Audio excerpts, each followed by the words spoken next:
पार्थ पवार जमीन गैरव्यवहार प्रकरणामुळे अजित पवार सरकारमधून बाहेर पडणार आहेत असा खळबळजनक दावा करण्यात आलाय। मात्र हा दावा कुणी केलाय आणि अजित पवारांनी राजीनाम्यासंदर्भात नेमकं काय वक्तव्य केलंय पाहूयात यावरचा हा स्पेशल रिपोर्ट। अजित पवार सरकारमधून बाहेर पडणार, दानवेंच्या दाव्यानं मोठी खळबळ। पार्थ प्रकरणामुळे राजकीय समीकरण बदलणार। पुण्यातील जमीन गैरव्यवहार प्रकरणात पार्थ पवारांचं नाव समोर आलं, त्यामुळे अजित पवारांच्या राजीनाम्याच्या मागणीनं आता जोर धरलाय। त्यातच आता अंबादास दानवेंनी खळबळजनक दावा केला।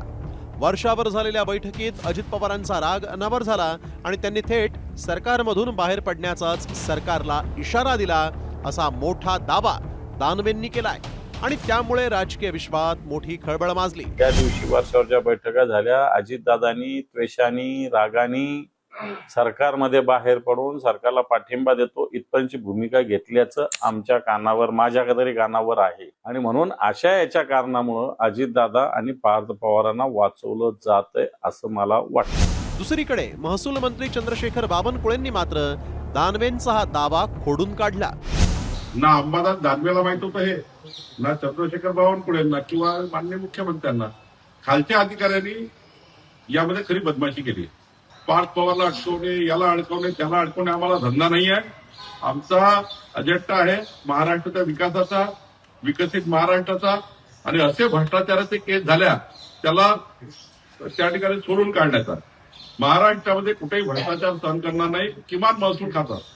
खरं तर पुण्याच्या कोरेगाव पार्क येथील महारवतनाची 1800 कोटींची जमीन पार्थ पवारांच्या कंपनीनं अवघ्या 300 कोटीत खरेदी करण्यात आल्याचं प्रकरण समोर आलं आणि त्यामुळे अजित पवारांच्या राजीनाम्याची मागणी केली जातीये। त्यावर अजित पवारांनीही भुवया उंचावणारी प्रतिक्रिया दिली।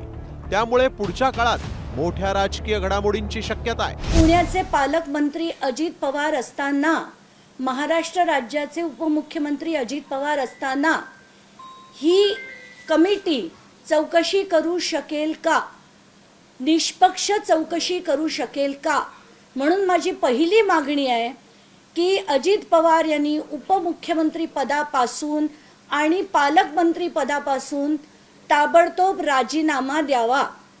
तुमचा राजीनामा पदावर असाल तर निपक्षपाती चौकशी होणार नाही, तुम्ही राजीनामा द्यावा। माझ्या सद्विवेक बुद्धीला स्मरून मला जे योग्य वाटेल ते मी करीन। ऐन स्थानिक स्वराज्य संस्थांच्या निवडणुकीच्या तोंडावर पुण्यातील जमीन गैरव्यवहार प्रकरण समोर आलं आणि त्यामुळे अजित पवारांची राष्ट्रवादी बॅकफुटला गेली आहे। सिंचन घोटाळ्यात नाव आल्यानंतर 25 सप्टेंबर 2012ला अजित पवारांनी राजीनामा दिला होता। त्याप्रमाणेच आता अजित पवार जमीन गैरव्यवहार प्रकरणात डॅमेज कंट्रोलसाठी राजीनामा देणार आणि पुन्हा क्लीन चिट मिळवून मंत्रिमंडळात परतणार की राजीनामा न देण्यावर ठाम राहणार, याकडे राज्याचं लक्ष लागलंय। माधव सावरगावेसह ब्युरो रिपोर्ट, साम टीव्ही न्यूज।